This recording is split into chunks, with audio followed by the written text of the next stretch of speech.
In today's lecture video, we are going to see an example of a vector space along with the definitions of subspaces, basis and dimension of a vector space. So let's move on into today's lecture.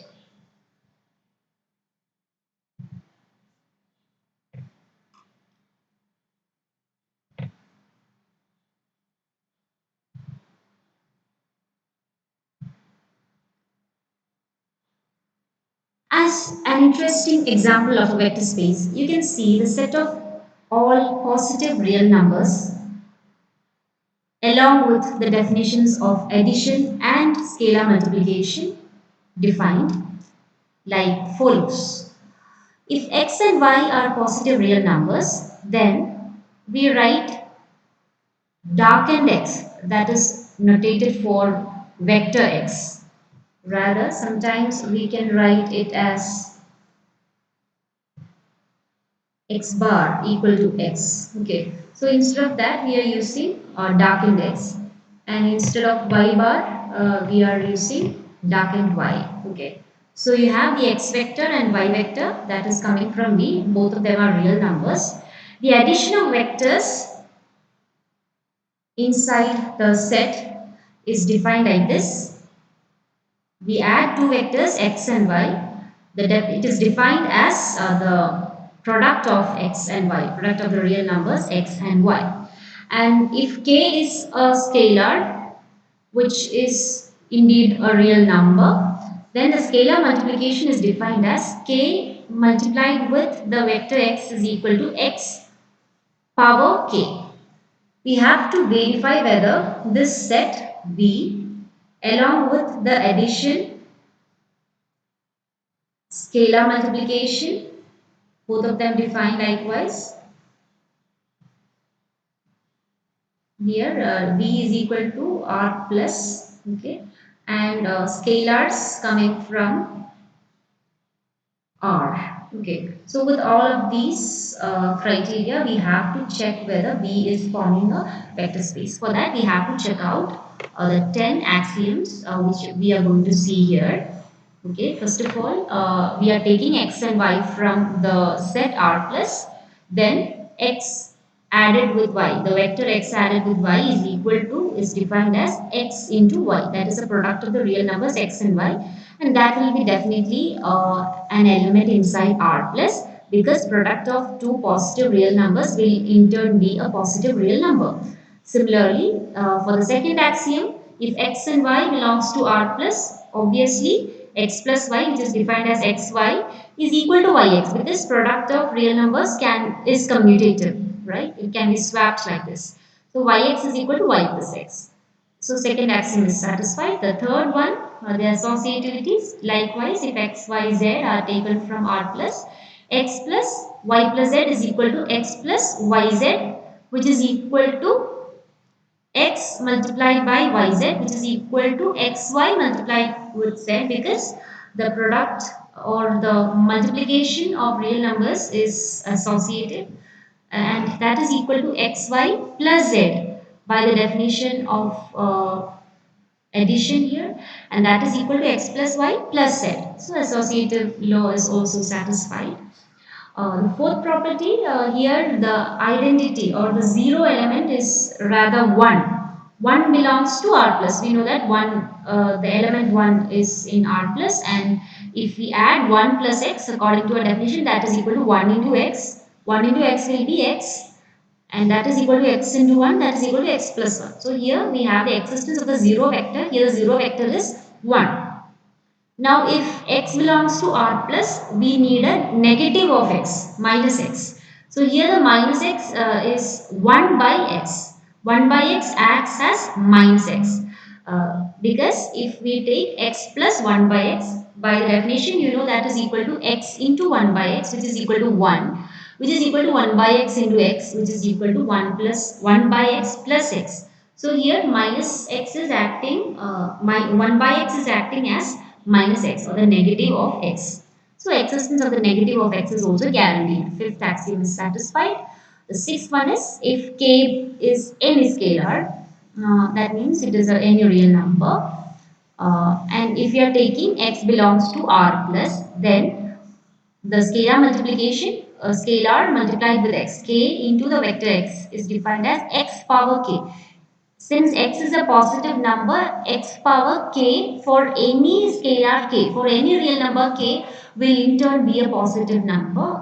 It belongs to R plus. So the sixth property is also satisfied, sixth axiom.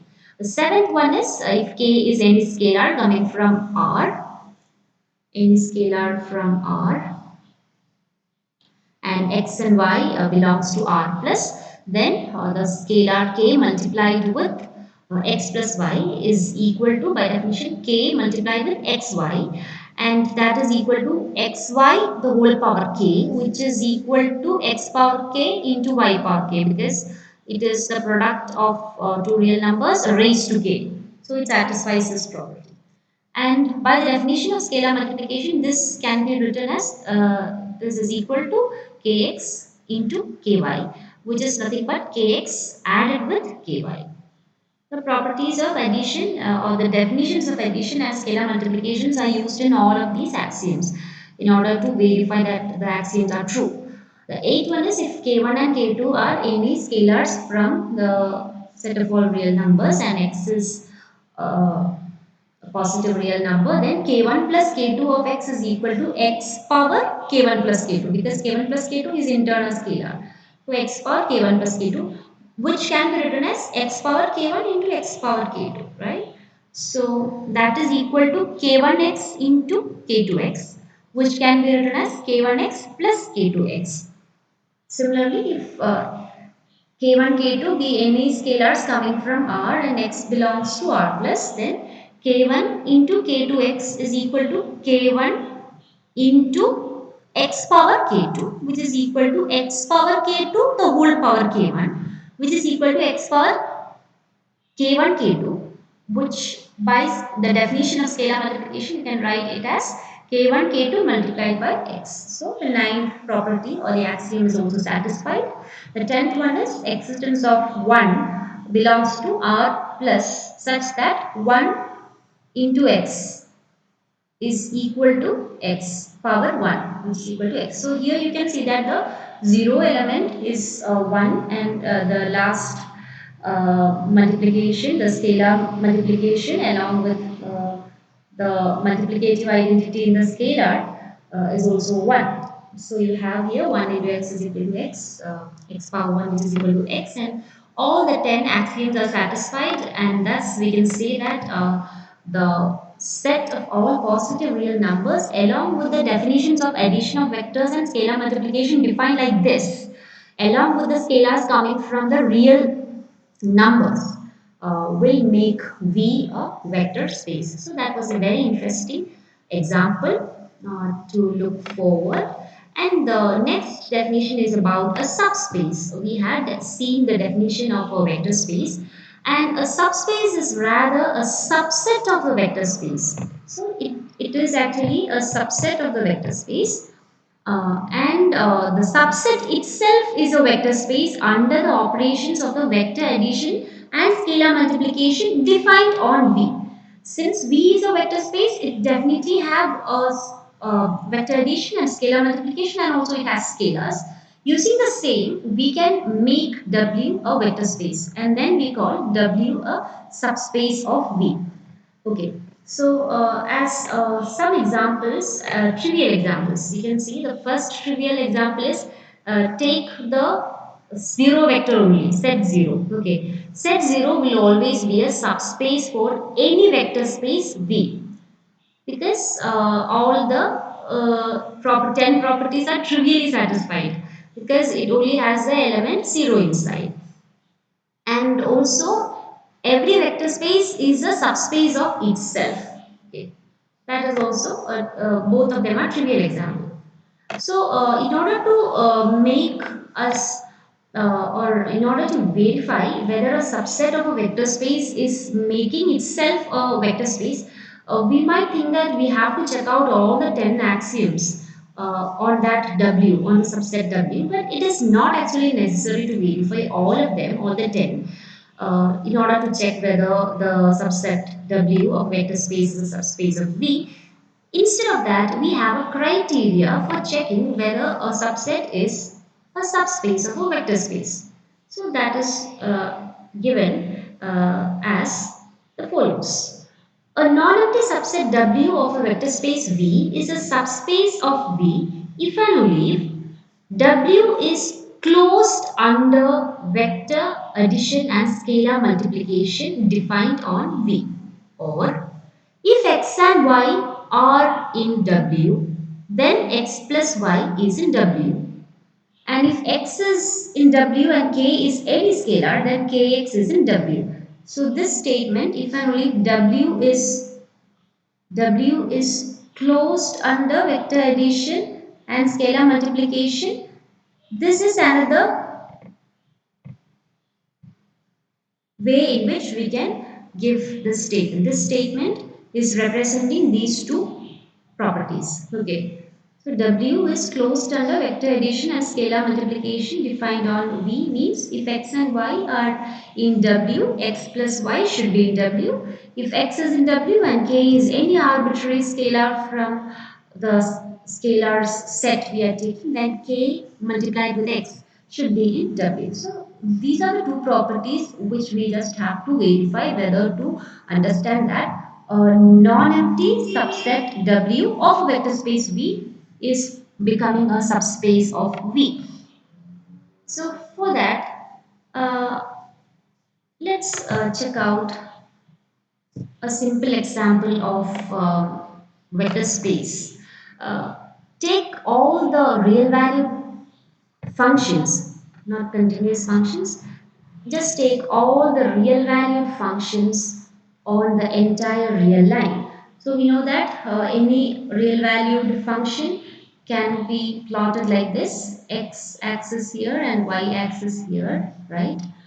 And we are taking the scalars from set is the set of all real valued functions on the entire real line, and then you take scalars from R, okay, R from R, and you have addition of functions, addition of real valued functions as f plus x of x, f plus g of x is equal to f of x plus g of x, and scalar multiplication as if k is a scalar, you have kf of x is equal to k multiplied with f of x.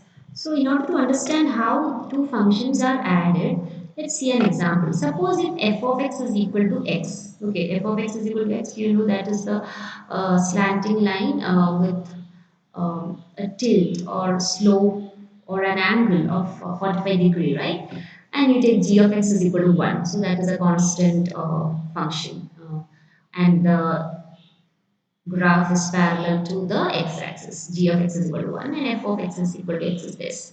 So if you're taking, if you're adding both of them, f plus g of x is equal to f of x plus g of x will become x plus 1. Okay. So when you're plotting f of f plus g of x is equal to x plus 1, you get, if x is equal to 0, you get x plus 1 will be 1.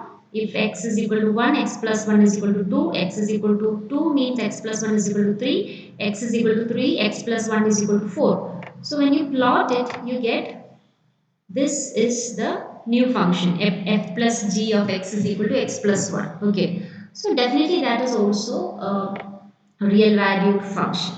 So that's what which is meant by addition of functions, and scalar multiplication also can be easily described like this. Suppose if f of x is equal to x, choose the scalar as 2. So 2 multiplied with f of x. Okay, that is our function. Okay, so you have, if it is 0, you have 2 into f of x is equal to 2 into f of x will be 2x. 2f of x is equal to 2 into f of x, which is equal to 2x, because f of x is equal to x. Okay, so if x is equal to 0, you have 2 into f of x is equal to 0. If x is equal to 1, you have 2 into f of x is equal to 2. X is equal to 2 will imply 2 into f of x is equal to 4. If x is equal to 3, 2 into f of x is equal to 6. So this is the corresponding graph we can draw from there. So that is also a real valued function. And you can check out that all the 10 axioms for a vector space are satisfied by the set of all real valued functions on the entire real line. If you take two real valued functions, the addition of those two real valued functions will in turn be a real valued function.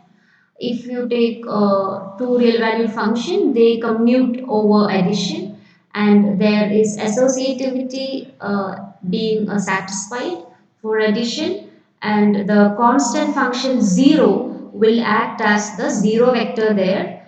And if f of x is a real valued function, minus f of x will act as the negative of the vector there. And if k is a scalar coming from R and f of x is a real valued function, then k f of x is equal to k into f of x is also a real valued function. It's also a real valued function. And if k belongs to R, then the distributivity property are also satisfied, and also the multiplication property k1 k2 of f of x is equal to k1 of k2 of f of x. That property is satisfied, and at the last 1 into f of x is equal to f of x for every f of x that belongs to the set of all real valued functions from acting on the entire real axis. So we are going to, we just understood that the set of all real valued functions is forming a vector space. Okay. So what we are going to show is a subspace of the set of all real valued functions on the entire real line. So what we proved is set of all real valued functions defined on entire real line is a vector space. So we are going to choose particular kind of real value functions which are continuous. Okay, so we are going to say that the set of all continuous real value functions defined on the entire real line will also be a vector space, and that is itself a subspace. Set of all continuous real value functions defined on the entire real line is denoted by C minus infinity infinity, and we have to check the two properties, the criteria. The two criteria are if we take two continuous real value functions and add them together, the sum, the addition will belong to C minus infinity infinity. And similarly, if we multiply a scalar along with the continuous real value function, the corresponding scalar product k into f of x will belong to C into minus infinity infinity. Both of them are true because if we add two continuous functions, the addition of continuous functions will also lead to a continuous function, and the product, the scalar product, will also be a continuous function. So what you obtained is C minus infinity infinity is a subspace of the vector space of all real valued functions defined on the entire real line. So that is an example of a subspace. And another example of, so now we got that C minus infinity infinity is a vector space, right? It is a subspace, so of course it is a vector space. So we are going to give an example of a subspace which is a subspace of this vector space. So you have the subspace to be set of all polynomials. You know that polynomials are all continuous functions, and you're going to take all polynomials of degree less than or equal to n. Okay, so it can be written as in the form Pn is equal to set of all polynomials of the form like this, right? A naught plus a1x plus a2x square plus etc plus an x raised to n, where a naught, a1, etc. an can vary in R, because so that means every uh, polynomial of degree less than or equal to n will come in the set if we denote like this. Okay, so we are obviously we know that that is a subset of C minus infinity infinity because all polynomials are continuous. And also you can verify that the first criteria and second criteria of the subspace is also satisfied, and definitely it is non-empty. It is non-empty, so you get that set of all polynomials of degree less than or equal to n is a subspace of C minus infinity infinity. And then you move into an important definition which is called the basis of a vector space. So a set of vectors B which is equal to set x1, x2, etc. xn in a vector space V uh, is called a basis if it satisfies two conditions. One, this set should be a linearly independent set. Two, the span of the set should form the entire vector space. So, two properties are B is linearly independent, B is a linearly independent set, and the next one is span of the set B should be equal to the entire vector space V. So these are the two properties, so that B is becoming, then if B is satisfying both these properties, we call B is a basis for V. Okay, so we are going to see two examples. The first example is uh, we are taking Pn, which is a set of all polynomials of degree less than or equal to n. Okay, this is written like this. We are claiming that set 1 x, x square, etc., x power n is a basis of Pn. Okay, so here we have to prove two things. This set is linearly independent, and then we have to say that this set will span the entire set Pn, entire vector space Pn. So here you take scalars k0, k1, k2, etc. kn, and then form the linear combination of them. You are getting k0 1 plus k1x plus k2 x square plus etc. plus kn x power n equated to 0. Definitely this x is a variable, so you should have k naught to be equal to 0, k1 to be equal to 0, k2 to be equal to 0, etc. kn to be equal to 0, and therefore we know that the linear independence is linear. It is a linearly independent set. Okay, then you have the span of 1 x, x square, etc., xn. That will be equal to set of all linear combinations possible with these elements, right? So you can form the linear combinations like this: a naught plus a1x plus etc. plus anx power n, where the scalars a naught, a1, a2, etc. an varying inside the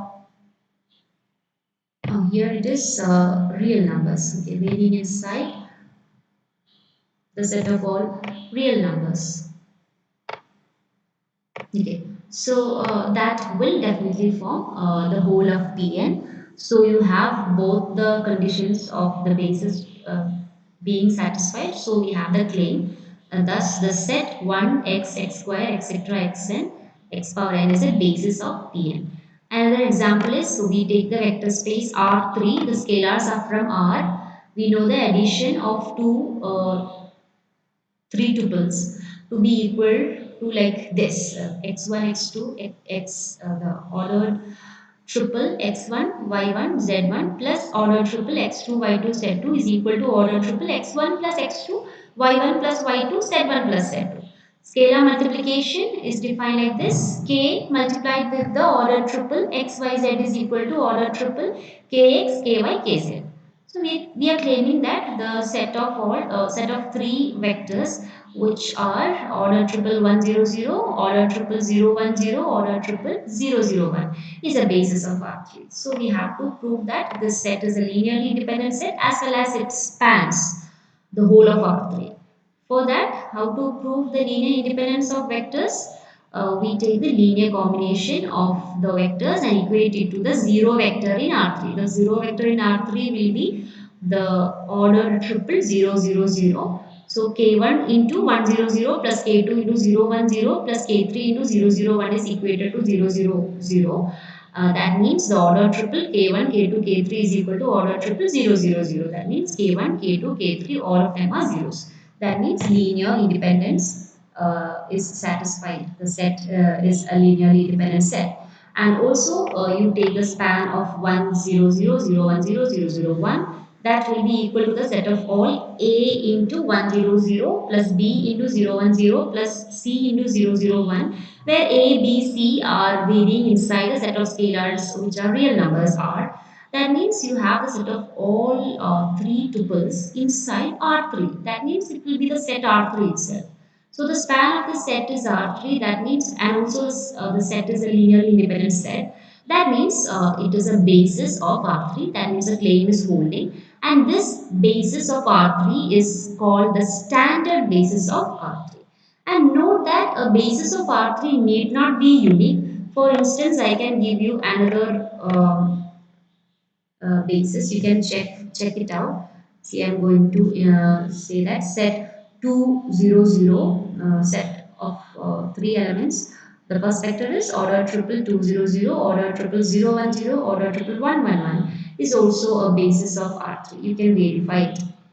Okay, that means a vector space can have more than one basis, but when you note, you can understand that all the bases will have the same cardinality, that is the same number of elements, and that element, that number is called as the dimension of the vector space. Dimension is equal to the cardinality of the basis of the vector space. That is the number of vectors in the basis of a vector space is called the dimension of the vector space.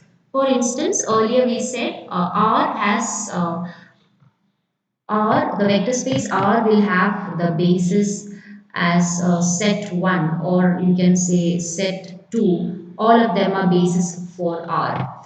Okay, because you can multiply any element from the scalar set R and form all the elements inside R. Okay, and if we take R2, one example is one example of a basis is 1001, and it is called the standard basis of R2, and the one I can take maybe some 2 1 and say 3 2. It is also a basis for R2. You can verify. Okay, R3 we said the standard basis is 100 010 001, right? And you can, we also mentioned one more basis for R3, and there are a lot of bases for R3. And you can understand that for the basis here R, the vector space R will have bases consisting of just one element. That means its dimension is 1. The vector space R is having dimension of R. Dimension of the vector space R is equal to 1.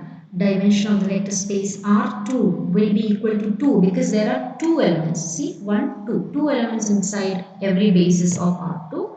And similarly, if you take R3, the dimension will be 3 and so on. Okay. So if you have the Rn, the dimension will be n. Okay.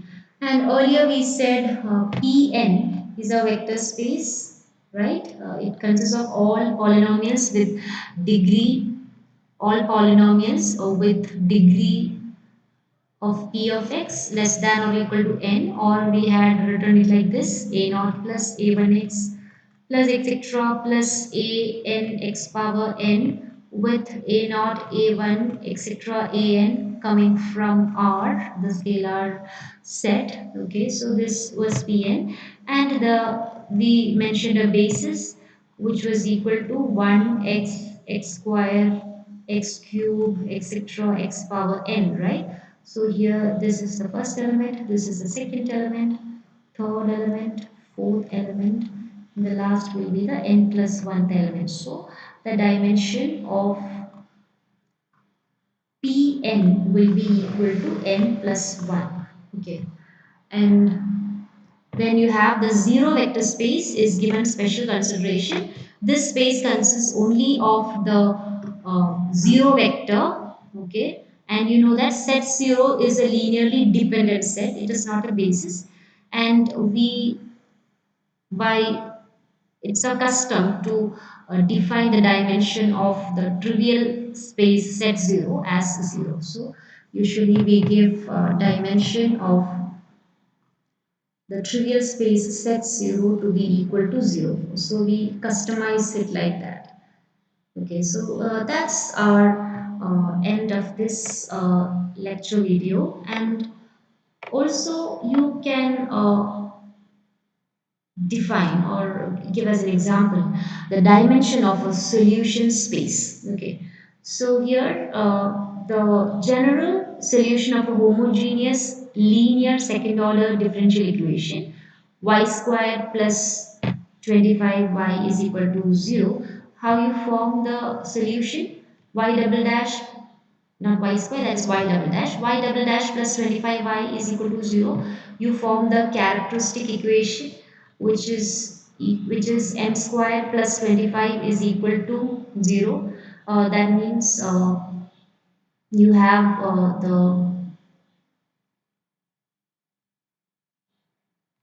complex roots, right? M plus 5i into m minus 5i is equal to 0. So that means y will be having the solution like this: y is equal to c1 cos 5x and c2 5y sin 5x. Okay, so that's how we obtain that. So the basis of the solution space, so this is a solution of the differential equation. Basis for the solution space consists of linearly independent vectors which are nothing but cos 5x and sin 5x. So you have the solution space is having dimension 2, since the basis of solution space consists of the two elements cos 5x and sin 5x. So the linear combination of them is forming the solution, right? So that means the dimension of the solution space for this will be equal to 2. So that is how we are winding up this section. So we have defined about subspace, we mentioned about basis, and also we mentioned about dimension, and we saw some examples related to all of them, and also we have mentioned about the criteria of a subspace, how to verify whether the subset, a non-empty subset of a vector space is forming a subspace, and also we at first, we solved an interesting example of a vector space. So that's all for today. Thank you for your patience and for watching out the video. See you in the next lecture. Thank you.